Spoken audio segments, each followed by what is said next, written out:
church through suffering many hardships. Jail has become the faith-building training center for missionaries in China. Suppression has revived the spirit of the Chinese Christians, and never-ending arrests have helped to build teams of people spreading the gospel nationwide. The government keeps on tracking us down and arresting us. We have no choice but to leave home. But everywhere we hide, we spread the gospel. In the beginning, we didn't want to leave our homes, but it turned out to be just what God wanted. If it weren't for the persecution and the arrests, we probably wouldn't have built such a strong team.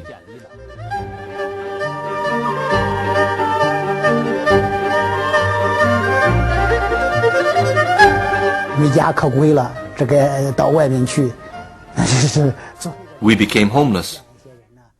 As we wandered from town to town, we worked at spreading the gospel. A lot of brothers and sisters in the same situation have gotten together.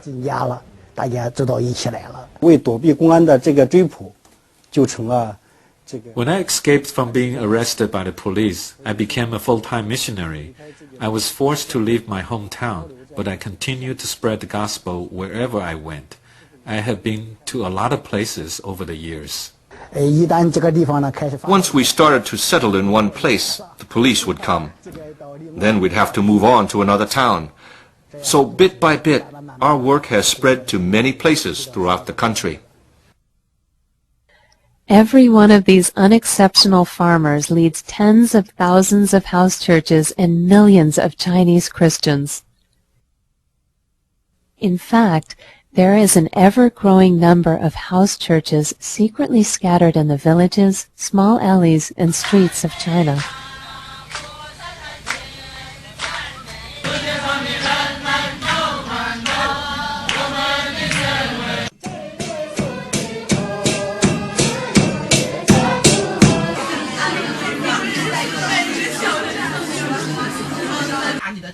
Bless us with your abundant anointing.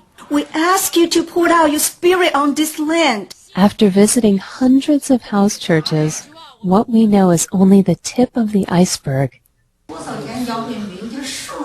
I don't know exactly how many house churches there are in China. There are 97 in my district. 2年前，我们是从河南。 2 years ago, our two families moved here from Honan to Lhasa, Tibet. 神就带领我们去到广。 God led us to the Zhuang tribe in Guangxi 2 years ago. We have built 7 house churches there. We established 4 house churches within 4 months of our arrival.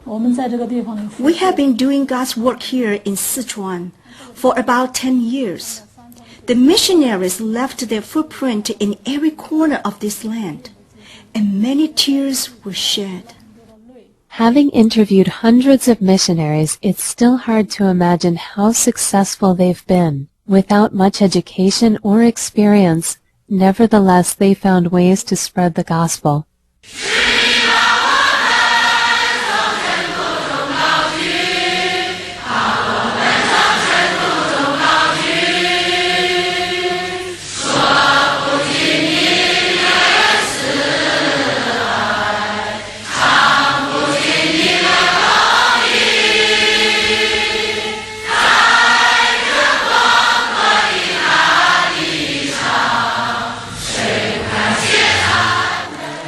When spring comes, gentle breezes blow and sweet showers moisten the dry land with abundance.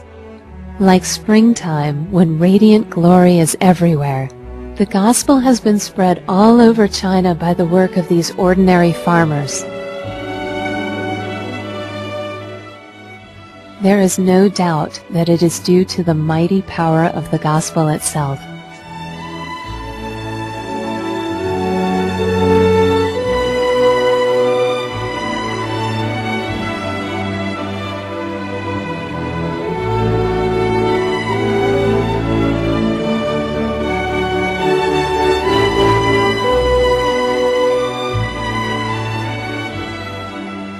Joyful hymns of praise are raised in every corner of this land, from the coast of the southeast to the border in the northwest, from the banks of Songhua River to the Lansang River.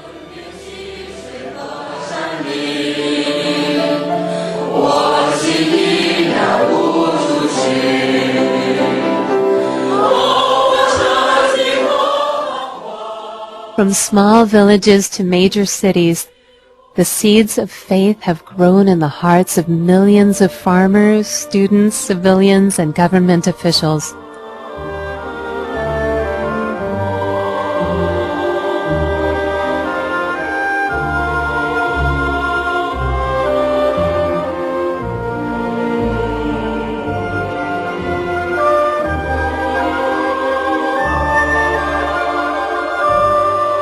Daqing oil fields, a model district in the northeast set up personally by Chairman Mao, has been home for nearly 100,000 faithful Christians since the 1980s.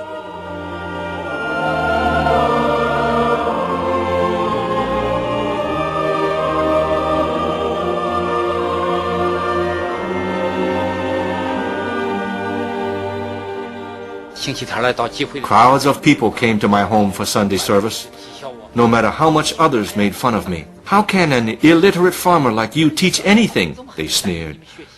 Nevertheless, my congregation became too big to meet at one time, so we had to split in two, then 3, then 4, and then many, many more.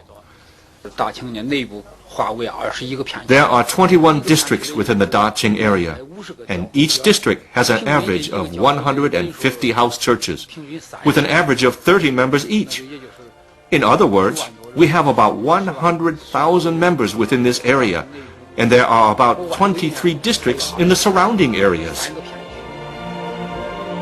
At almost every major university, such as Beijing, Tsinghua, Xiamen, and Fudan, Christian students and teachers alike meet regularly.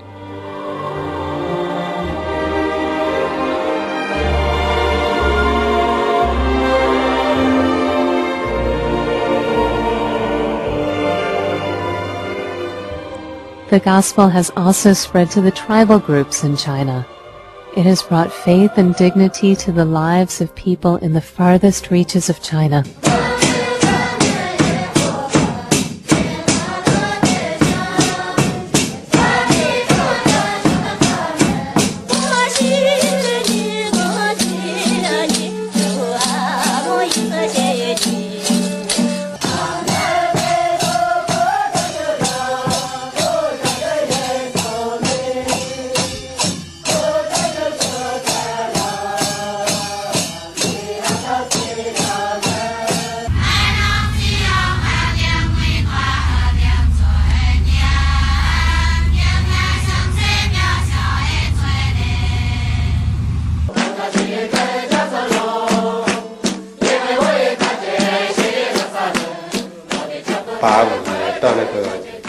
Ninety 90% of our village became Christian between 1985 and 1989. 80% of our village has become Christian. There are very few people in our tribe who aren't Christian. I can preach in the languages of the Li Su tribe, Ganyu tribe, and Heiyi tribe. I can also communicate and sing in these languages.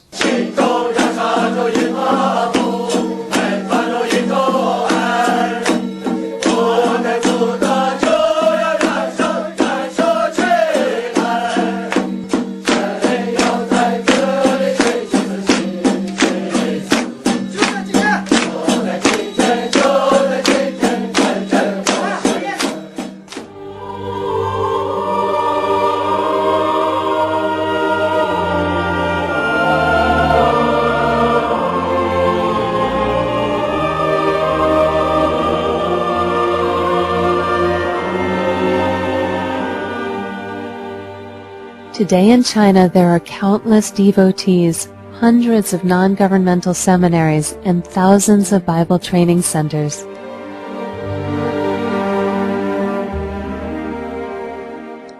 These faithful souls know they no longer belong to a corrupt and evil world. They live to shed blood and tears, even risk their lives, for the sole purpose of spreading the love of their Father in